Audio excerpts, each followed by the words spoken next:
তো বন্ধুরা দেখো বাড়িটা ঝোপ হয়েছিল, সামনে নিম গাছটা খানিকটা ডাল টাল কেটে দেওয়া হচ্ছে। আর এই নিম গাছটা দেখো একটা আমাদের পান গাছ, বহুদিনের পুরানো পান গাছ।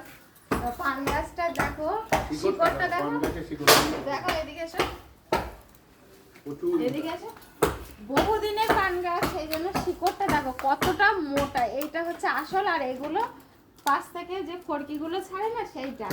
আর এই পান গাছ কিন্তু অনেকে এসে নিয়ে যায় পান খাওয়ার জন্য, আর আমরা খাই না, দুই একদিন কেউ এসে চাইলে তো দেওয়া হয়। আর গাছ যেহেতু কাটা হচ্ছে সেই জন্য পান গাছের ডালগুলোও পড়ে যাচ্ছে কেটে কেটে। আর আমার ছেলে দেখো কতটা পান জোগাড় করেছে।